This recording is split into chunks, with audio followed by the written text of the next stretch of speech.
esteemed dignitaries on the dais, including all my senior colleagues from the Economic Division.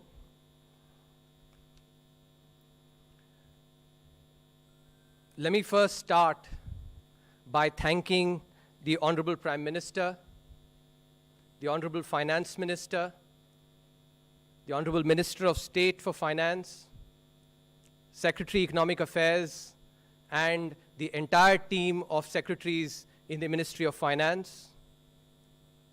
And last but certainly not the least, my really capable and dedicated team here that has worked through a very, very difficult year amidst people falling sick, family members falling sick, and in the last few days have literally burnt the midnight oil. How much ever I thank them is not enough. I would also want to thank PIB and the Director General, Sri Dhatwalia ji, for arranging this presentation, and wish everyone in the country good health and prosperity in the new year.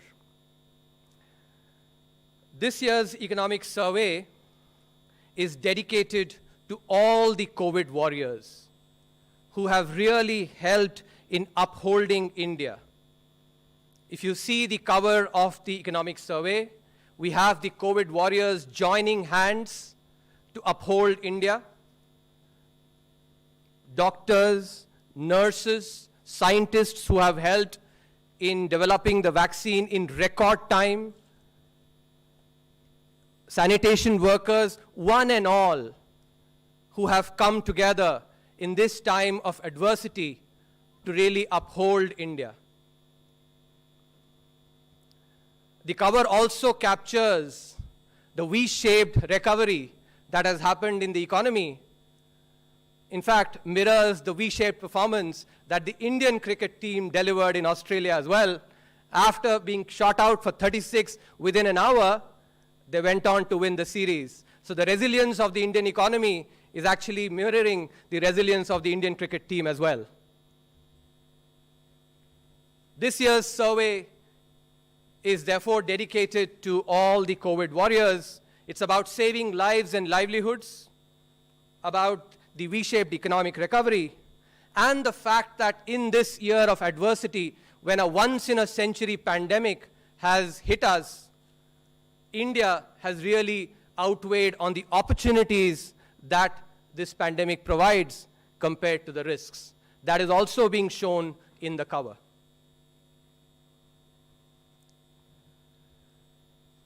Keeping up with the times, and as they say, necessity is the mother of invention, this year's economic survey is being delivered in an e-book format, and the economic survey app has been launched, which I will just show now.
To understand India's policy response and the situation that India faced in March, let's imagine traveling in a Mumbai local.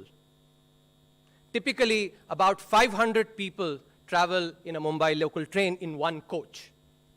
Now, if suppose the trains had been running during the COVID times, this is just a thought experiment, Just one person being infected in the coach could have infected 500 other people in the space of just 1 hour. In contrast, if these 500 people were working from home, as they indeed are, to infect those 500 people, it would take many days. 1 hour versus many days, 500 people that would infect actually would go and infect many more. This example displays the impact of network effects in the spread of a pandemic, the fact that the size of the population matters, the population density matters, and that is essentially the situation that India faced. And the first chapter in the economic survey in volume 1 is about India's policy response, saving lives and livelihoods amidst a once-in-a-century crisis. India's response was guided by research in epidemiology and economics. Nobel Prize-winning research by Lars Hansen and Tom Sargent, which I had the privilege of learning from both of them. Their research advocates that when faced with enormous uncertainty, policies must aim to minimize large losses. Now, faced with a pandemic, that large loss was loss of human lives. As it is said in the Mahabharata, Apadi pranaraksha hi dharmasya pratham ankuraha. Saving a life that is in jeopardy is the origin of dharma. And that is the principle that guided India's policy response. India recognized that GDP growth will come back, and it certainly has, but human lives will not. India's policy response also derived from the extensive research on epidemiology, especially that looked at the Spanish flu epidemic of 1918, to come up with its policy response. One of the key things that was pointed out was the need for the pandemic curve to be flattened, because that gives time for the health and the testing infrastructure to be ramped up. In particular, one of the key learnings from this research was that the pandemic spreads faster in higher and denser populations, and that the intensity of the lockdown matters most at the beginning of the pandemic. A 1 unit increase in the population density has far greater impact on the spread of the pandemic at the onset of that pandemic compared to later. And this is one of the key reasons, one of the key points of research that guided India's policy response. Therefore, the early intense lockdown, India recognized, not only saves more human lives, but also enables a quicker, better economic recovery. The survey team has done a lot of work to show what could have been versus what actually happened. What could have been depends on, as I said, population density. It depends on the number of elderly people we have in the population. Even though India is a young population, just in absolute numbers, the number of elderly people we have is very large, and in fact larger than most countries. It depends on the number of tests that are conducted. It depends on the entire demography as well. And so, the survey team has analyzed what could have been versus what was, and that is being displayed in this particular chart, where the expected cases versus the actual cases is displayed, similarly for deaths as well. Green corresponds to actually the actual cases being lower than the expected cases, while red is the opposite. And both on cases and on deaths, India has done really well. India avoided about 37 lakh cases, according to the survey's estimation, and about 1 lakh deaths through the strategy that it adopted. The same analysis has also been done across states in India. And here as well, the expected cases and expected deaths has been taken into account. While looking at deaths, the health infrastructure also has been taken into account to estimate what could have been. One of the key things that stands out here in terms of under and over performance across states, Maharashtra is the underperformer, both in cases and in deaths. In cases, Uttar Pradesh, Gujarat, and Bihar are the overperformers, while on deaths, Kerala, Telangana, and Andhra Pradesh are the overperformers. Now, importantly, what we do is to go and relate this to the stringency of the lockdown that was imposed. We do this not only across all countries, but also across states in India. When we analyze across countries, we find that the intensity of the initial lockdown correlates strongly with the difference in the estimated versus the actual cases across countries. But when we do that across states as well, we see the same pattern, where the stringency of the lockdown across states correlates with the cases and the deaths. And for this, the survey team actually has done outstanding amount of work, the team here, in developing an index, stringency lockdown index, for the Indian states. This can be used for future research as well, because this mirrors the Oxford University's index that has been developed across countries. Using this index, that basically we show here that the performance in terms of cases and deaths correlates very strongly with the stringency of the lockdown. Now, we certainly recognize that correlation does not translate into causality.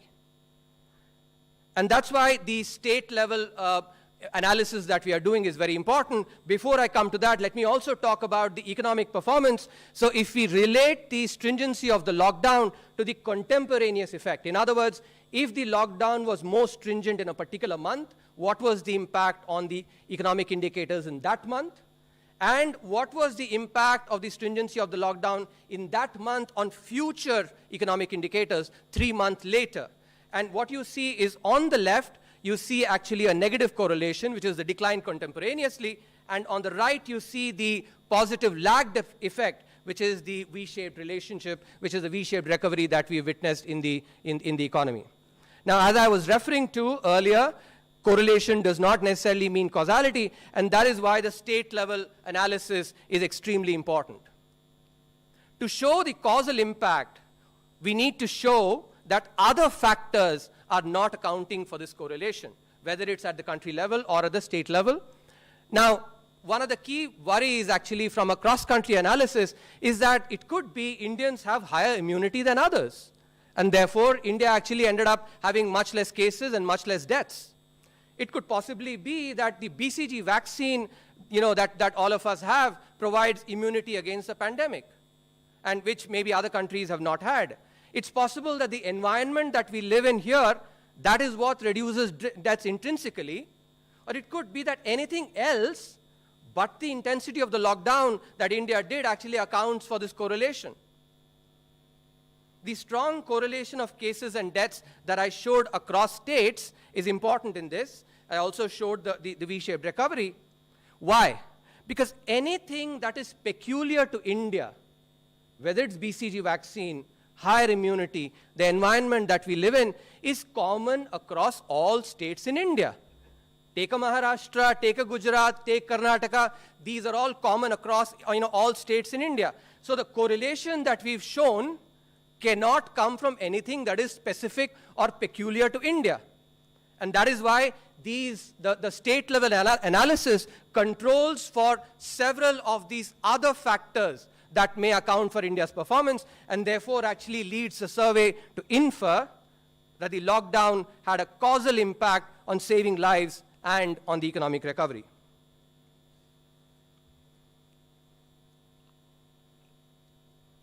In this context, it is also important to keep in mind the intrinsic effect of the pandemic itself. Even without the intense lockdown, for their own safety, individuals would not have gone out anyway. And most of us are still observing many of those precautions. Contact-based service sectors would be severely impacted. Many of us, for instance, before the pandemic, would have gone for a massage, which maybe we have not done that because it's a contact-based service. So many of us have taken these precautions intrinsically.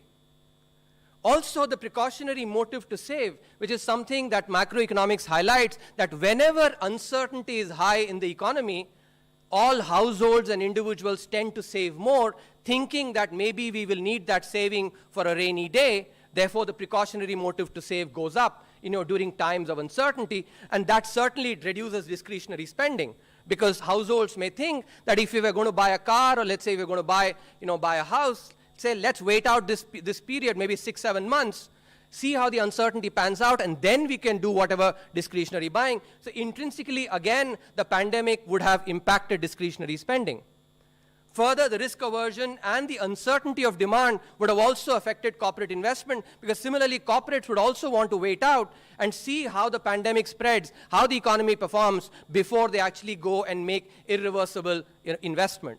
So even without the lockdown, these effects would have manifested, as they have indeed in other countries which did not have as intense a lockdown early on as we had. So even without this lockdown, the pandemic would have created significant economic impact. What the lockdown did, though, was to coordinate this response across the entire country, brought awareness of the dangers of this pandemic, and that coordination is something that macroeconomics emphasizes enormously on. On the economic side, India realized that this pandemic has both demand side and supply side impact. The demand side impact, though, is very nuanced. And India's policy response took into account that nuanced effect of the pandemic on demand. On the left side, you see this chart which shows the Pradhan Mantri Jan Dhan Yojana balances, how they increased during the period of the lockdown. You see that the average balance increased by about 400 rupees during the months of the lockdown. Now remember, there are 40 crore accounts, PMJDY accounts, and these are accounts at the bottom of the pyramid.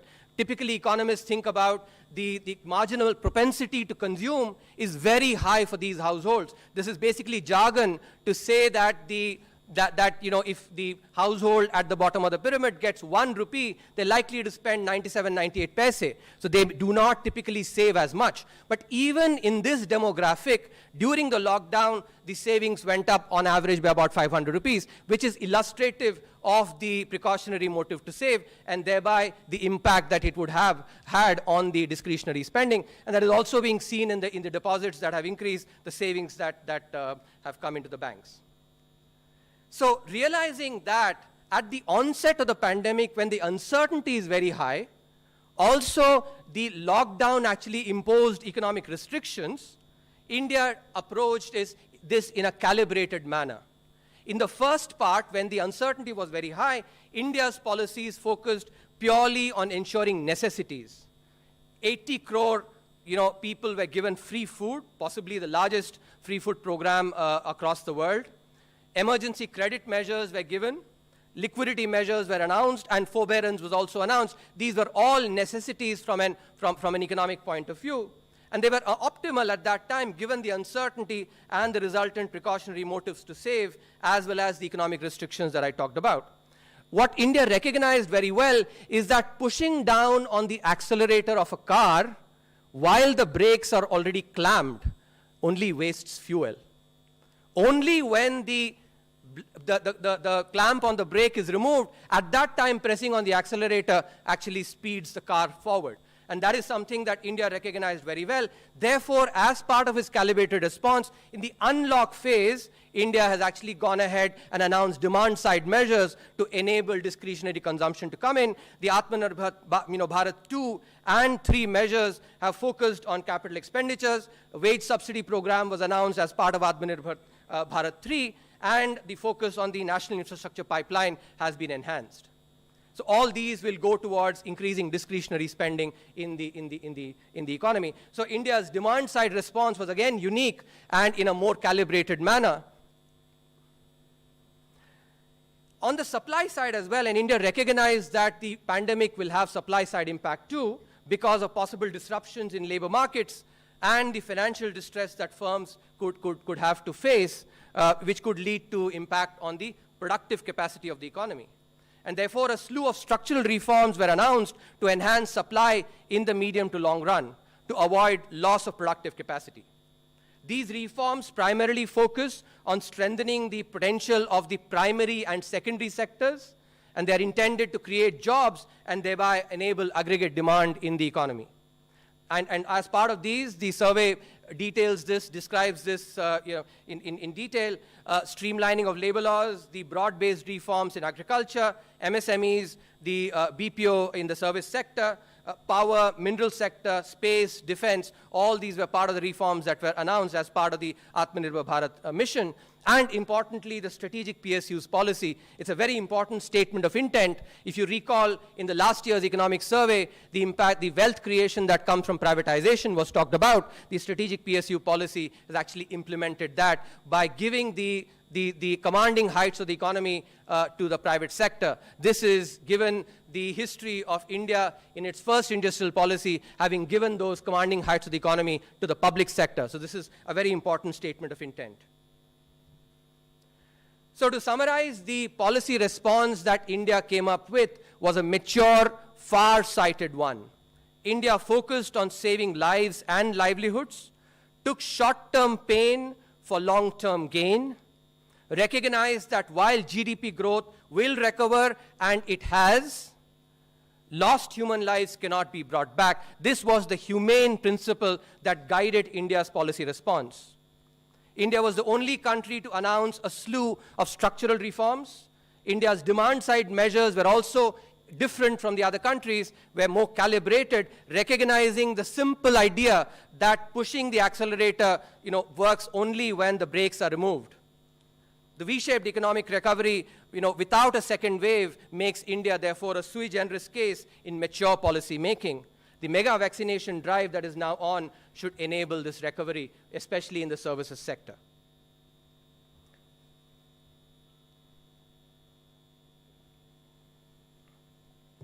In a time like this, fiscal policy becomes very important. The second chapter, therefore, focuses on fiscal policy. The title is, Does Growth Lead to Debt Sustainability? Yes, but not vice versa. Let me start with a simple example to illustrate the main idea. Suppose you borrow and invest rupees 100, and you borrow it you have to pay an interest cost of, let's say, 8%. And let's suppose that the investment gives you 12%. The return that it yields is 12%. So you can borrow that in year 1, rupees 100. In year 2, 108, which includes 100 rupees interest, you can repay. The return is 112, so you can pocket 4 rupees and keep it with you. But because you have actually generated more, you can do this again. You can borrow another 100 rupees and keep doing this as long as the interest rate that you have to pay is less than the growth rate that you actually can generate or the return that you can generate. And this is captured very well by the American Economic Association's presidential address that was given by the then President Olivier Blanchard in 2019, where he says that if the interest rate paid by the government is less than the growth rate, then the intertemporal budget constraint facing the government no longer binds. The intertemporal budget constraint is just basically some difficult words for what I've illustrated using this simple example, that you can keep doing this over and over again, and as long as the interest rate that is paid is less than the growth rate, This debate has happened in the advanced economies because of the significant decline in their interest rates. But the same idea also applies to India because of the high potential growth rate that we have and the fact that the growth rate is higher than the interest rate.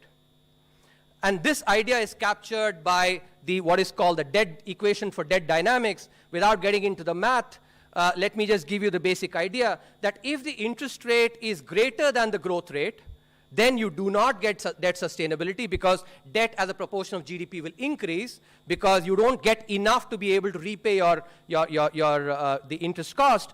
But if the interest rate is less than the growth rate, then debt as a percentage of GDP certainly declines. And that is the key idea that is being captured here. The evidence is supportive as well. If you look at the left panel here, what is being shown is the interest rate growth rate differential at time t on the x-axis, and the change in the government debt in the y-axis. And you see that as the differential in absolute magnitude is higher, the change in the government's debt is also higher. And this is in fact coming from greater movement in the growth rate, because the difference between the interest rate and the growth rate can come both due to changes in the interest rate as well as due to the growth rate. What the chart on the right shows, that when you look at the variation in interest rate and growth rate over time, it is the change in the growth rate that is changing the interest rate growth rate differential and thereby impacting the debt to GDP ratio. And that is a key point, therefore, that it is growth that actually leads to debt sustainability, not necessarily vice versa.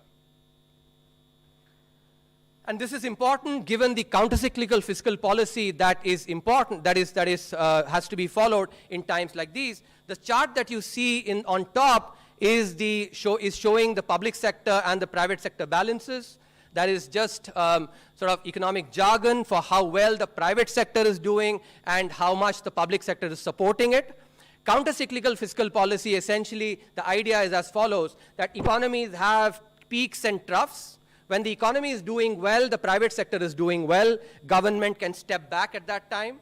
But when the economy is not doing well, the private sector itself is not doing well, that's when the government needs to move in to actually support the economy. That is the idea of countercyclical fiscal policy. If you look at the United States and United Kingdom, two advanced economies, where this correlation between the public sector and private sector balances is very, very negative, minus 0.9. And this is over a very large period, starting from 1987 on up till 2019, the correlation is minus 0.9. In other words, when the private sector is doing well, the government steps back. When the private sector is doing badly, the government steps in. That's what leads to the negative correlation. But when you see in India, same period, the correlation is about minus 0.3, very low.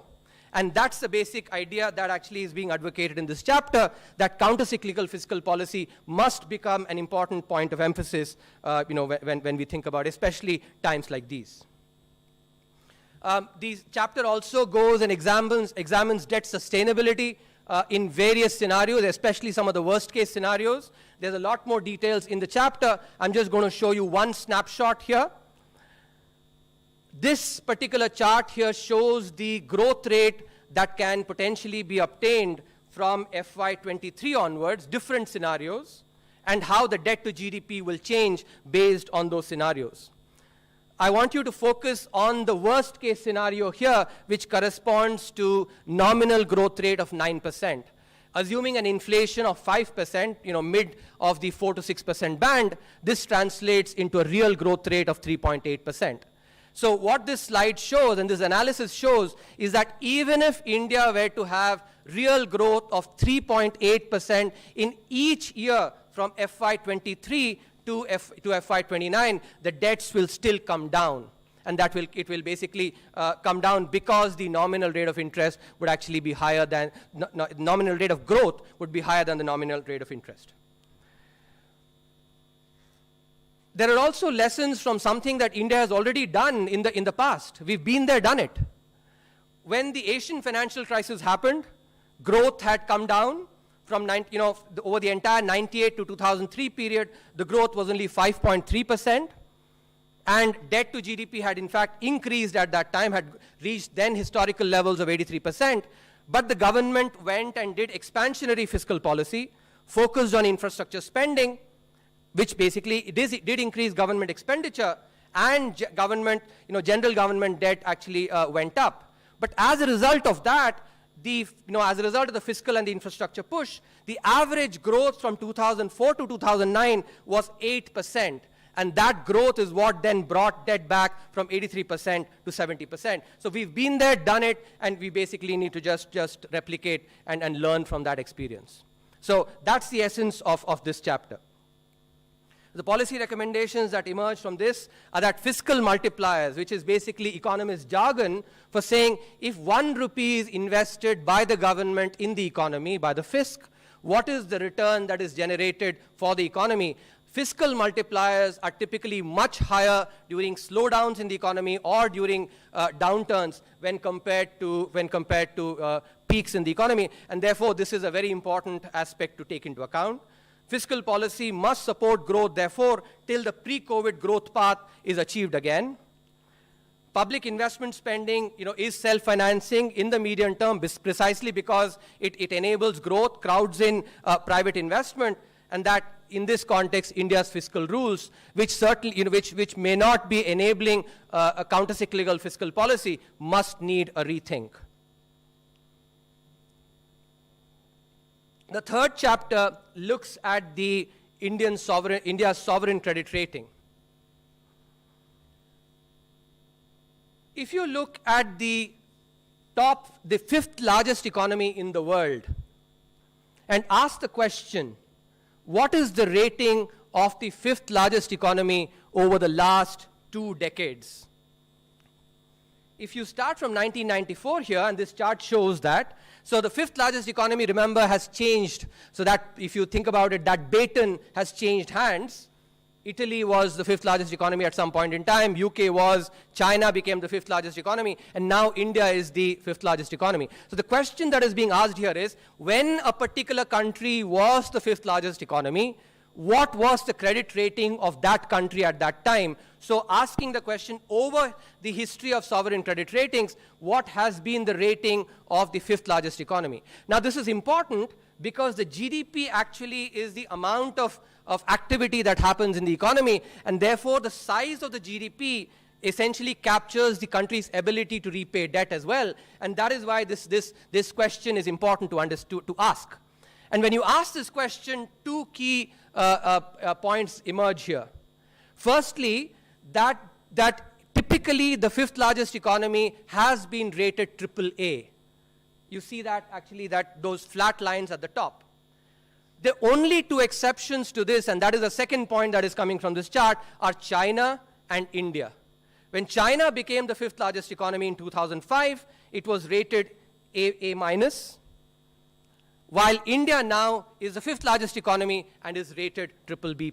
So in other words, this historical anomaly essentially is focusing on emerging giants versus those that are established giants.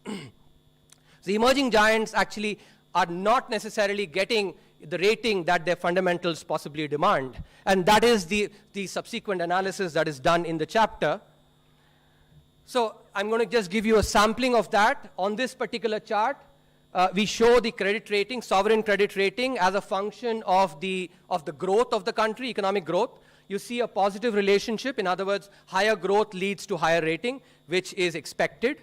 But what I want you to take away here is India actually lying below the line, significantly below this line of fit. And this is being done by looking at peer economies, in other words, countries that are within the same credit rating range, so that we do an apples-to-apples comparison. But India clearly lies below this line, and this is not just now, this has been the case over the last 2 decades. So whether it's 2000, 2005, 2010, 2015, or 2020, India lies secularly below the line. And this is then examined across a variety of indicators that are supposed to impact credit ratings: inflation, general government debt as a percentage of GDP, cyclically adjusted primary balance as a percentage of GDP, current account balance as a percentage of GDP, the political stability, rule of law, control of corruption, investor protection, ease of doing business, short-term external debt, reserve adequacy ratio, and the sovereign default history. Across all these indicators, India comes out as an outlier in a similar manner, which is what leads the survey to ask the question, does India's sovereign credit rating reflect its fundamentals? And using this analysis, the survey answers no. Now, another aspect actually is really important when we talk about sovereign ratings or ratings in general. Rating is nothing but a mapping of the probability of default. In other words, if you are called a AAA, it corresponds to a certain probability of default. If you're called B, there's a certain probability of default. That is all a rating is. Now, when you unpack that, the probability of default is affected by the willingness to repay as well as the ability to repay. The willingness to repay for India is gold standard because India has never ever defaulted on its debt obligations. All of us remember even in 1991 when India faced a balance of payments crisis, we shipped gold to the Bank of England to honor our obligations. That is reflecting India's willingness to repay. The ability to repay is also very, very high. So firstly, if you look at just the sovereign's foreign exchange obligations, and that is what the rating agencies look at, and you exclude the bilateral and the multilateral debt that the credit rating agencies do not consider, that part is very, very minimal. So if you look at India's structure of debt, the part that is in foreign exchange, excluding these, is very, very minimal. So sovereigns' foreign exchange obligations are almost non-existent, really minimal. But because India does not have full capital account convertibility, we also need to take into account the private sector debt. Now, when the private sector has to repay its foreign exchange obligation, it has to approach the Reserve Bank, pay rupees, get the equivalent foreign currency, and use that equivalent foreign currency to go and repay their creditor. Therefore, the foreign exchange reserves matter, in looking at this. Now, if you look at short-term debt of the private sector, in other words, what is due in just 1 year, India's reserve adequate to even withstand a 0.1% probability event, which is 1 in 1,000 times. And when you look at India's total external debt, not just the short term, you look at the entire debt, short term plus long term, public sector plus the private sector, which is the total obligation of the entire economy in foreign exchange terms, that amount is less than the reserves. In other words, our reserves are more than adequate to take care of all our obligations in foreign exchange. Therefore, India effectively resembles a negative debt company whose ability to repay, by definition, is 100%. So on both the willingness to pay and the ability to pay, India should have the highest rating. And this is consistent with a large literature that highlights these kind of aspects in sovereign credit ratings. There's a large literature in finance and financial economics that actually talks about this, that I've had the privilege of reading. Now, therefore, it's not surprising that the markets do not react very strongly to credit rating changes. If you look at across the equity markets, foreign exchange markets, or the fixed income markets, the impact is actually very, very low. And given the analysis that we've actually shown you, that is not surprising. So the important policy implications that come from this is that India's sovereign credit ratings do not reflect its fundamentals.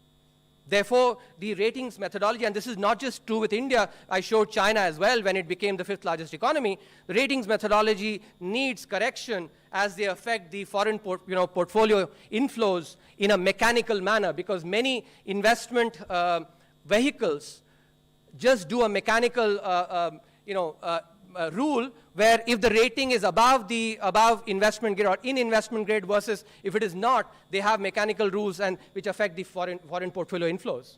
So the rating methodology does have an impact on this, and the issue of procyclicality in credit ratings, which needs to be addressed, and this has been debated in the G20 as well.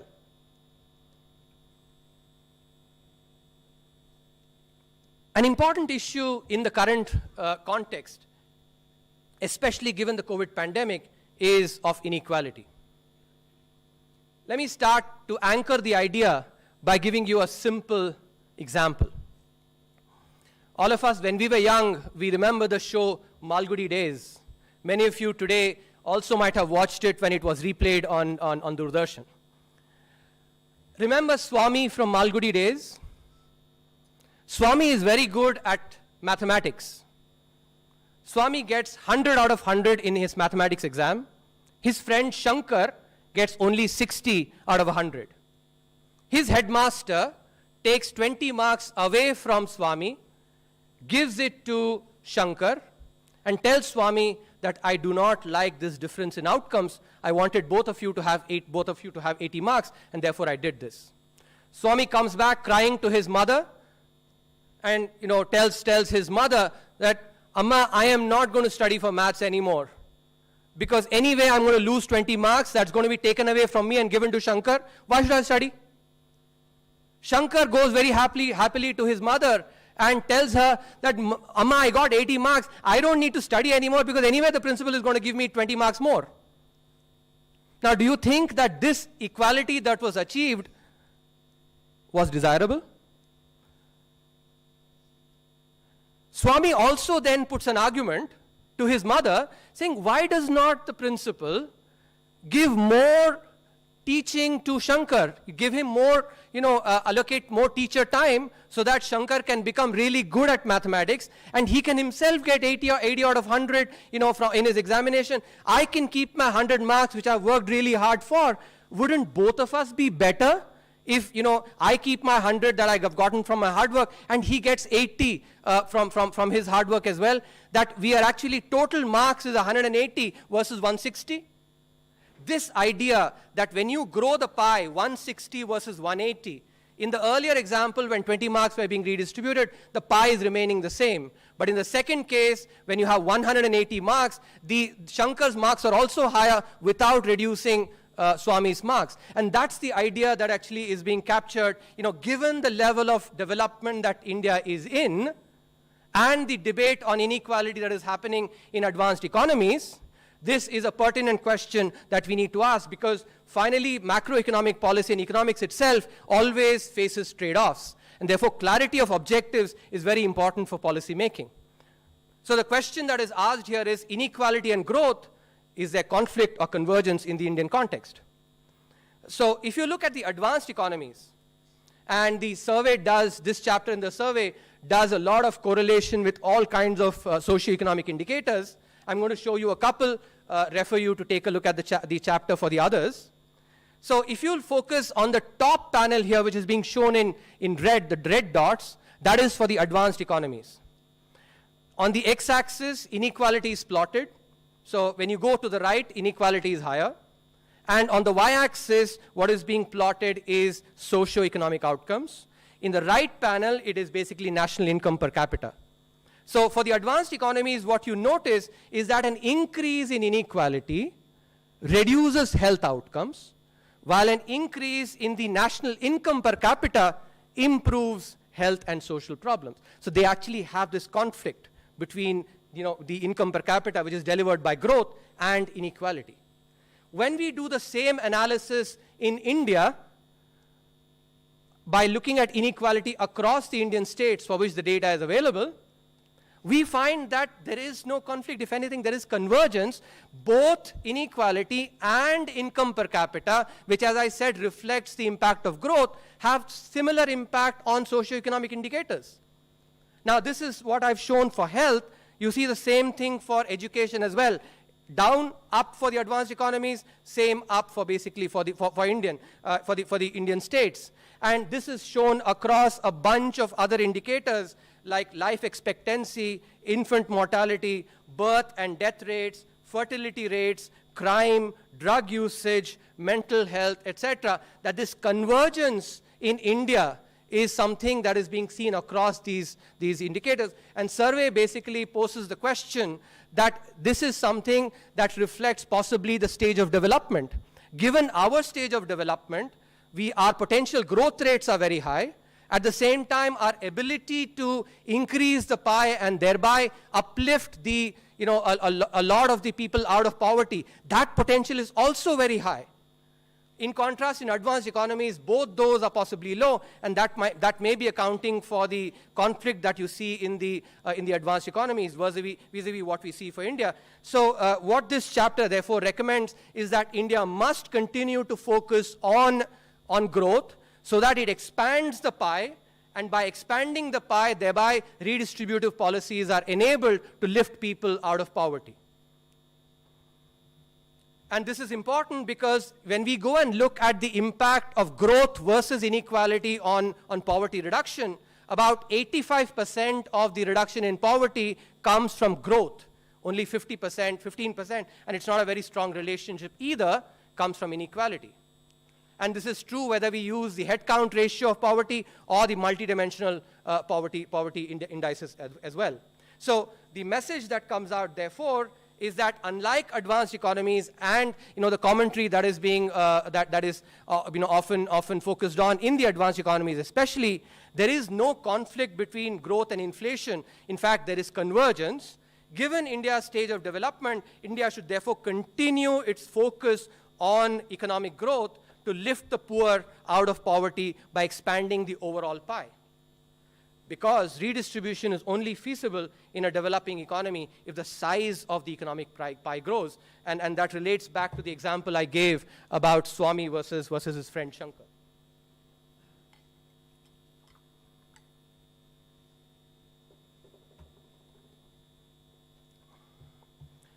Let me give you one more example to illustrate the ideas that are covered in Chapter 5 and Chapter 9. I'm sure everyone here has watched the movie Three Idiots. If there isn't one who hasn't watched it, may raise his hand or her hand.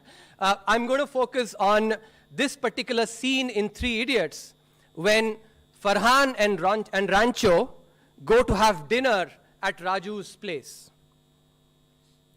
When they're having dinner, Raju's mother talks about how a large part of her salary goes into the medical expenses of Raju's father. And then she laments that because so much of the salary goes into health expenditure, there isn't enough money left for household spending, let alone being able to prepare sister's wedding.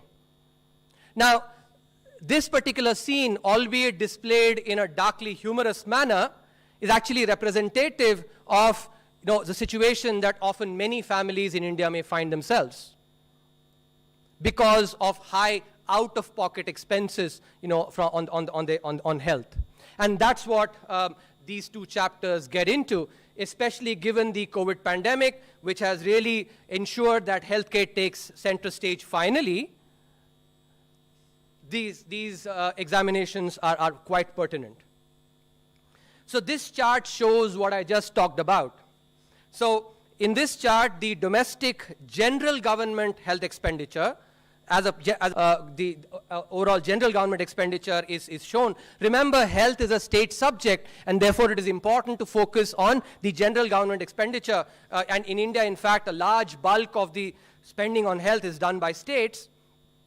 So if you take the general health expenditure as a percentage of the general government expenditure itself, as you increase that, clearly the out-of-pocket payments actually as a proportion of the overall health expenditure comes down. But what is really important here is the non-linearity in this effect. That at small levels of public spending on healthcare, when you increase it even by a little bit, the impact on the out-of-pocket expenses is very large. And that is what is being shown in this chart here.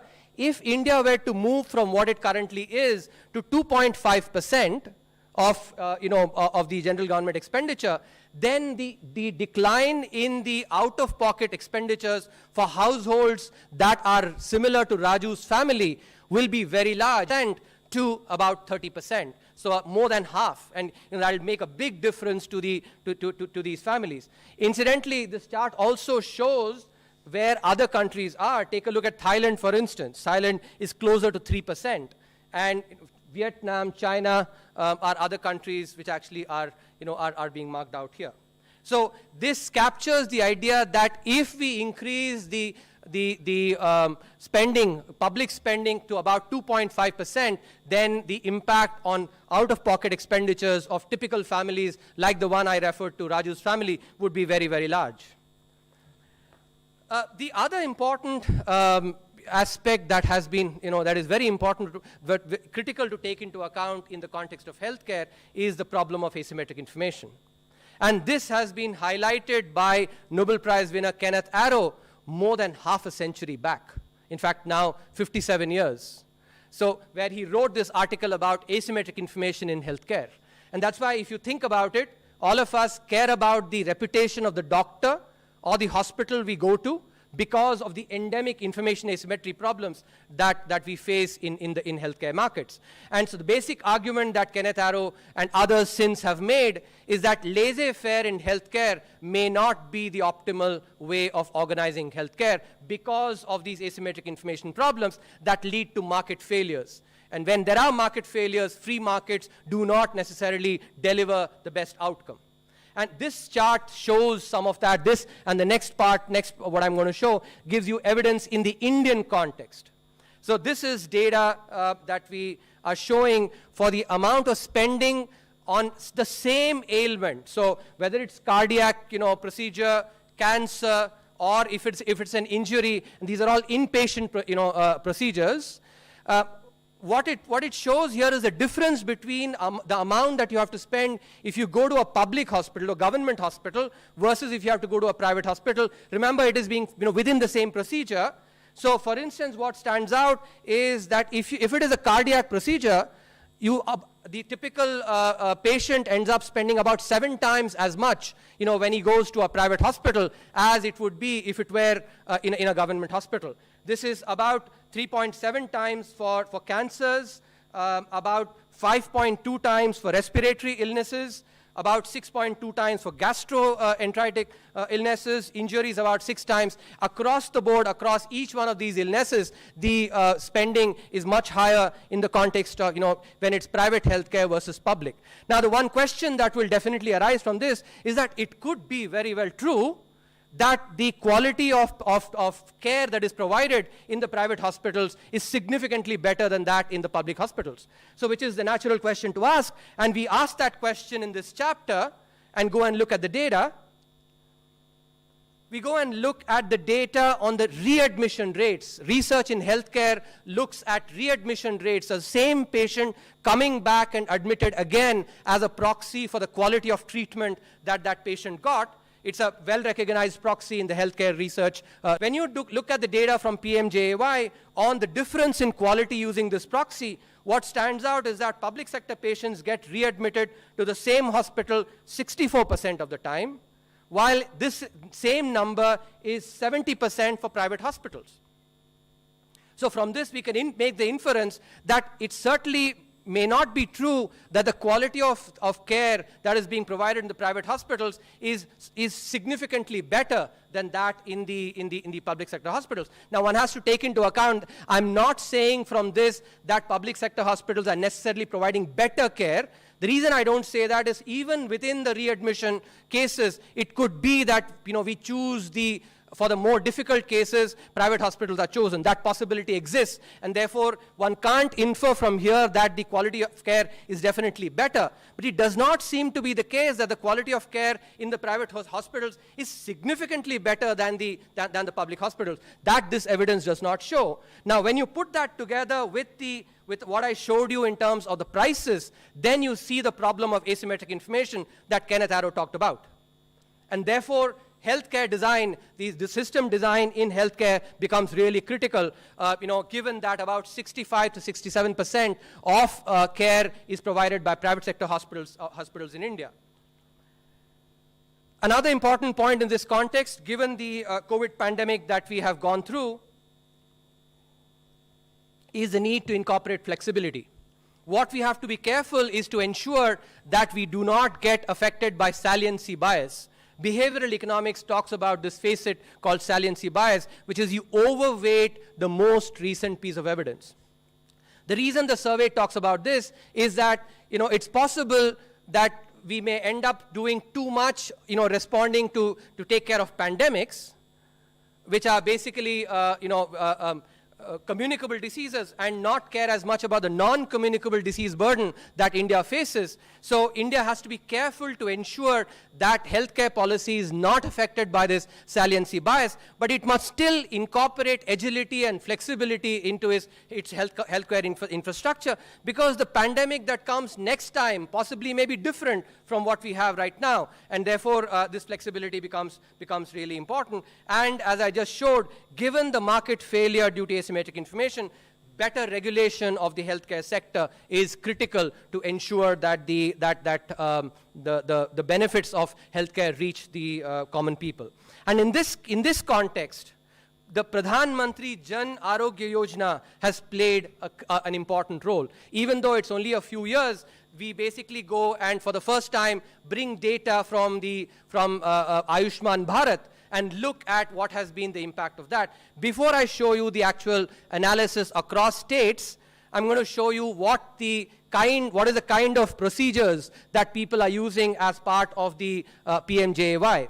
So general treatment is what accounts for most, and in fact, a large part of the use of PMJAY is for treatments that are between the 10 to 15,000 rupees range. So that's typical care that not very, very serious. The serious ones, which is your cardiothoracic, vascular surgery, etc., are far lower. The density of that is much lower, as you can see from the distribution that is being shown in the top chart.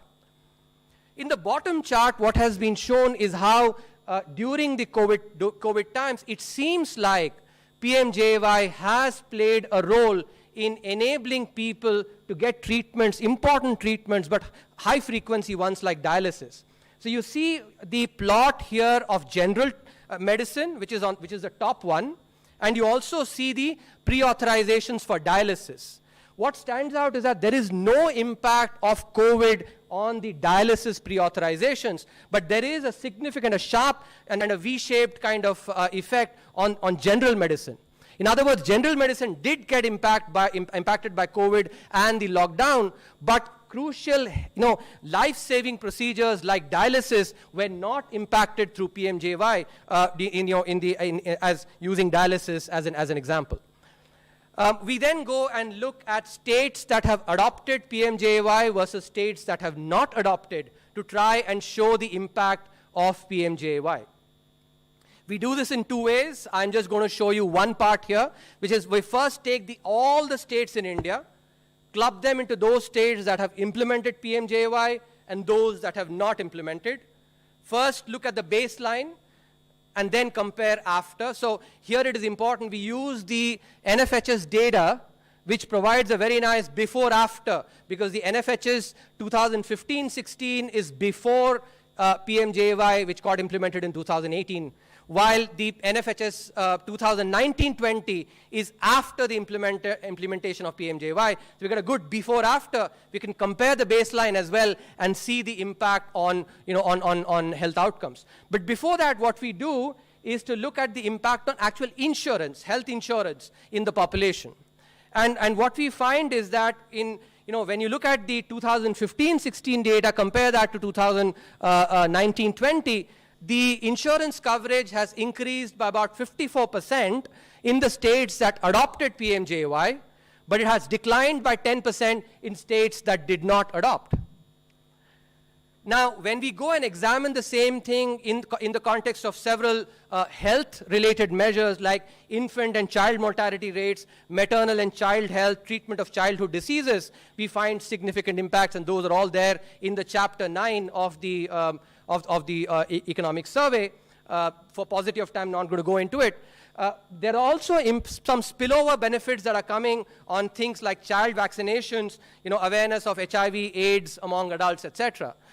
These are certainly not direct impacts of PMJAY, but spillovers that seem to be coming as well using the NFHS data.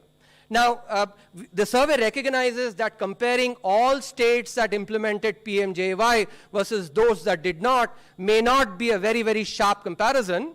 And that is why the survey does another piece of analysis by focusing on contiguous states. So we take West Bengal, which did not implement PMJAY, and compare that to 3 adjoining states, Bihar, Odisha, and Sikkim, which are all in the northeast, in that, and therefore very similar. And then we also find that the baseline characteristics using NFHS 4 is similar for, almost identical on many dimensions, between these West Bengal and the 3 neighboring states. And we show then that the results that we obtain across all states, the same kind of results we get even in the much more careful, more apples to apples comparison as well. And this is what econometricians call a difference in difference.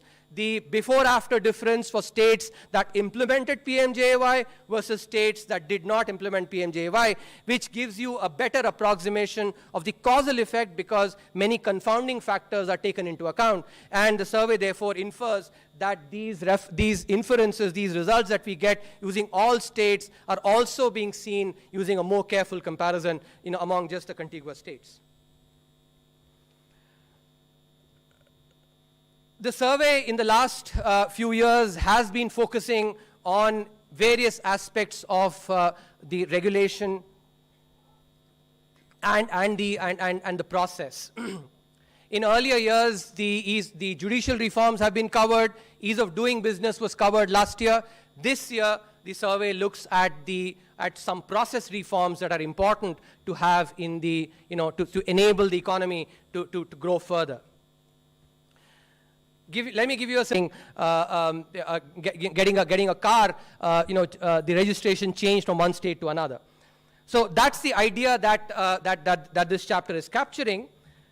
And this is based on very, very important work that's been awarded the Nobel Prize recently in 2018. The work on incomplete contracts was awarded the Nobel Prize. Oliver Hart and Oliver Williamson and Bengt Holmstrom got the Nobel Prize for their work on incomplete contracts. This work actually recognizes something that we all see in the real world, that contracts in the real world cannot take into account all the different contingencies. You cannot really anticipate all the different things that can happen in future and code it into a contract. That's the basic idea of the incomplete contracting literature. A branch of this literature also talks about how when contracts are incomplete, you also get incomplete regulations.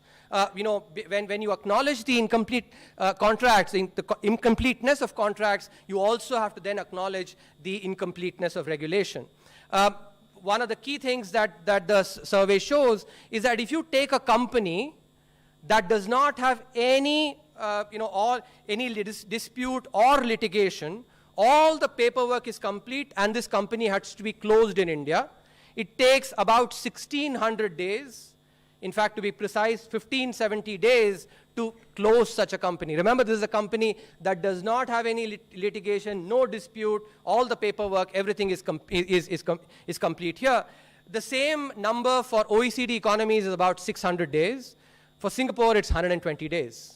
Another important statistic, just to complement what was shown in the last year's survey, looking at the number of permissions that is required in Delhi, for instance, for getting, for having a restaurant. So similarly here, the survey is showing that the number of procedures that is required to close a company that is all clean is far too cumbersome. This is also reflected in the amount of discretion that results because of excessive regulation. The basic idea is as follows. If there are several pieces of regulation that somebody who has to supervise has to take into account, that person may not have the bandwidth to go through all those pieces of regulation, may just focus on a few. Suppose there are 100 ticks that have to be done, the person may choose to focus on 15 or 20, and then you get very, very opaque discretion. The set of 15 or 20 that one supervisor focuses on may be very different from what another focuses on. And that is the idea that when you have excessive regulation, that leads to opaque supervision and exercise of discretion. The evidence for that is being shown in these two charts here. What is being plotted on the x-axis is the number of de jure days that it takes to get a permit, a construction permit. De jure days, in other words, what is stated as procedure, the number of, you have to get this clearance, you have to get that clearance. You put all that together and you come up with a de jure, in other words, the letter of the law, the number of days it takes to actually get a construction permit. That is being plotted on the x-axis. On the y-axis, what is being shown is the actual number of days that it takes. Remember, on the x-axis, what is on the letter, and on the y-axis is what is the actual number of days. To just solidify ideas, suppose in a particular state, let's say, it takes 100 days to get all the permissions. Some people may be able to get that permission, that construction permit, in 50 days, while other people may be able to actually get it only maybe in 200 days. So this difference between 200 days versus 50 days, when on the letter it is 100, captures the amount of discretion that is being exercised. Because the person who is giving this permission is exercising discretion in giving it in 50 days, for one, and making it hard by, taking it 200 days. So this range captures that discretion. And what this chart shows is that as the number of procedures increase, which is reflected in the number of, de jure days it takes, the discretion increases significantly as well. In other words, when you have excessive regulation, that leads to excessive supervision as well. Not the other idea where that, simple rules lead to actually too much discretion. It is counterintuitive, but it's a very, very important point. And this is seen not just in the case of construction permit, but also in getting an operating license. And this captures the important idea why regulations have to be simple so that discretion can be exercised and supervision can be done in a transparent manner. And that's the idea, that those are the policy recommendations that come from this chapter, that simple regulations combined with a transparent decision-making process improved transparency in supervision, stronger systems of ex-ante accountability, such as through bank boards in the context of banks, and in general boards across various agencies, and importantly, very robust ex-post resolution mechanisms. During COVID, as I actually had mentioned when I spoke about the policy response, countries across the world have given regulatory forbearance. To understand its effect, let's take a simple example. Think about the last time you fell sick, you went to a doctor, and the doctor gave you medicine. The doctor gives you some emergency medicine and tells you to eat that medicine for 3 days. But you are scared about getting that disease back. Having taken the medicine for 3 days, you're still scared you may get that disease back. So instead of taking it for 3 days, you eat that medicine for 3 months. Now think about the impact that it creates on your health, on your body. That emergency medicine was, of course, very, very important. It was inevitable. It was required. You needed to take it for 3 days. Not taking that medicine, emergency medicine, would have harmed your health. But taking it for 30 days or 3 months also harms your health. Instead of actually protecting the health, that really makes it worse. And that's the basic idea, that regulatory forbearance is emergency medicine, not a staple diet. This is seen in the context of the 2008 global financial crisis. Much like now, after the global financial crisis, because the economy was impacted, firms were impacted, forbearance was provided. The forbearance, though, much like emergency medicine that became staple diet, was continued for 7 years. This chart here shows how, whether you looked at GDP growth, exports, the index of industrial production, or credit growth, each one of those, the chart is marked there. In 2011, about 2 years after the forbearance was given, things had improved very well. The 3-day medicine that the doctor prescribed had already had its effect. The body had actually gotten better.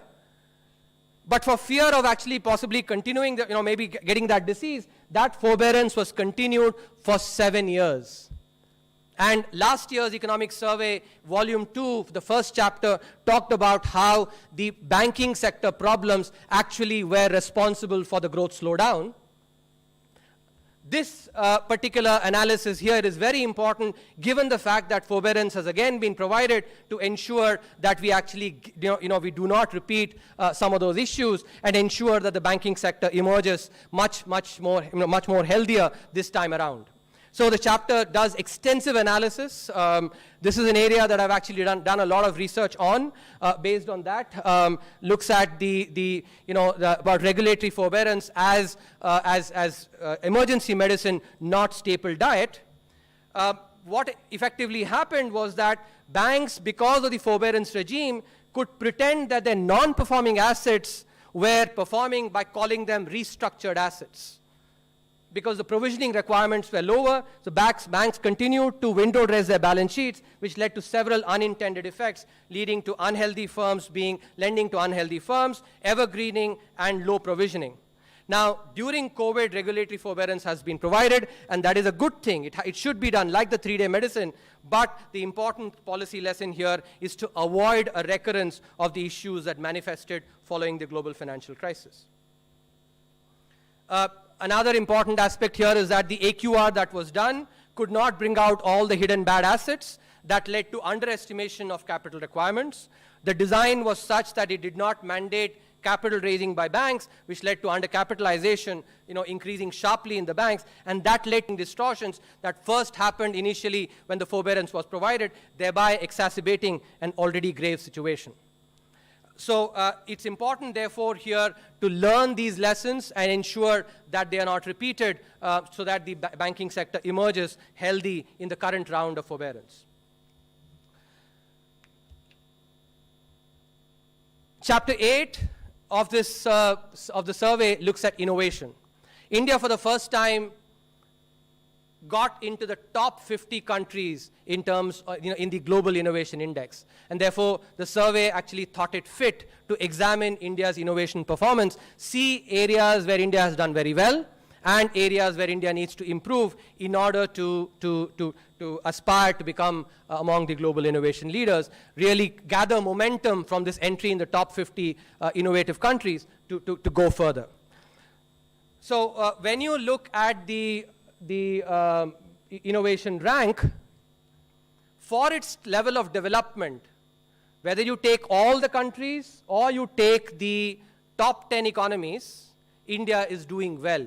India is a positive outlier, much higher positive outlier when you look at the entire sample of countries. Outlier still when you look at the top 10 economies. But India's aspiration must be to actually become as innovative as the top 10 economies. And here, India must certainly aspire to increase its gross expenditure on R&D from about 1.5 to 3%, of GDP, which is the average for top 10 economies. And in this, the key insight that the survey provides is that the private sector participation in gross, general expenditure in R&D becomes really critical, because business sector in India contributes 37% to gross expenditure on R&D. In the top 10 economies, this percentage is 68%.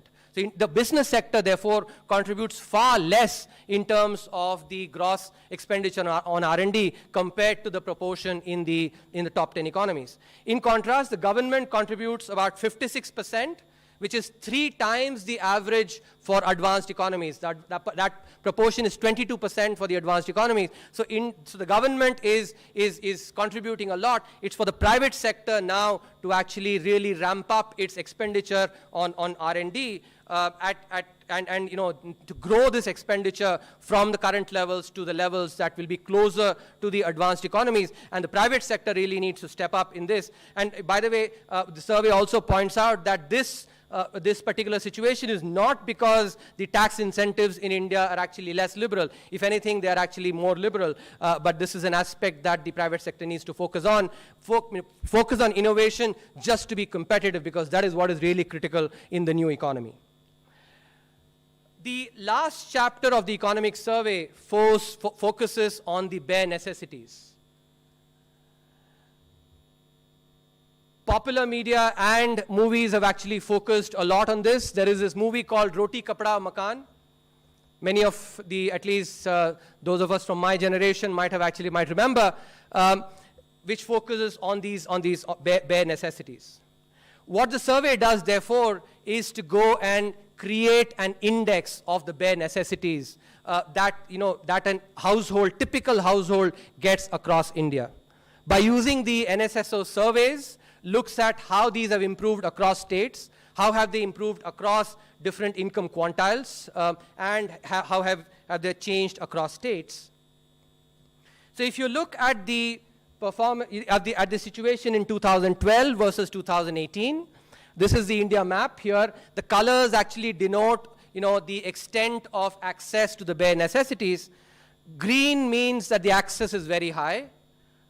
Red, in contrast, means that the access is low, and yellow means that the access is medium. So this is constructed using about 26 variables across water, sanitation, housing, microenvironment, and other basic facilities. 26 indicators have been taken to analyze, to come up with this bare necessities index. What you see is that across the country, across all states, there has been improvement at the all India level in the access to bare necessities. States like Punjab, Gujarat, etc. do fare really well in access to bare necessities. Some of the eastern states actually need to ramp up on this. If you look at in terms of rural India, which was in 2012 was almost all red, now appears to actually lot more yellow. So there's been a significant improvement. There are still parts that actually have red, which need to work on. And if you look at the urban India, which was primarily yellow in 2012, now at least half of urban India seems to have become green. So there's been an improvement here as well. So across all India, rural and urban, when you look at the access to bare necessities in 2018 versus 2012, there has been secular improvement in the access to bare necessities. But what is most important is when we look at the inequity in in the access to bare necessities. And this is important because, you know, while rich people have access to private sector solutions, if you don't get good water, you possibly can get a filter. You can buy a filter.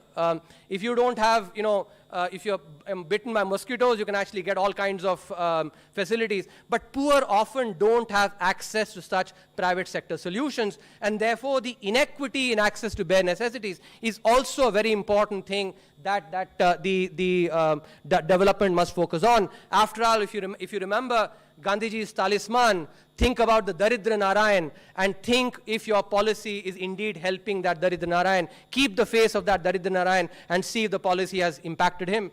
So what this chart shows is that the poorest, the access to bare necessities for the poorest has increased significantly. Q1 is the poorest quintile, while Q5 is the richest quintile, and this is, the blue is for 2012, the green is for 2018. So you see that both at the all India level, rural and urban, the access, the improvement in access has been much more for the poorest people in the country, while rich have also, access also has increased, but not as much. And thereby the inequity in this has reduced significantly.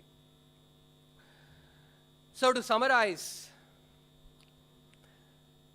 India is witnessing a V-shaped economic recovery.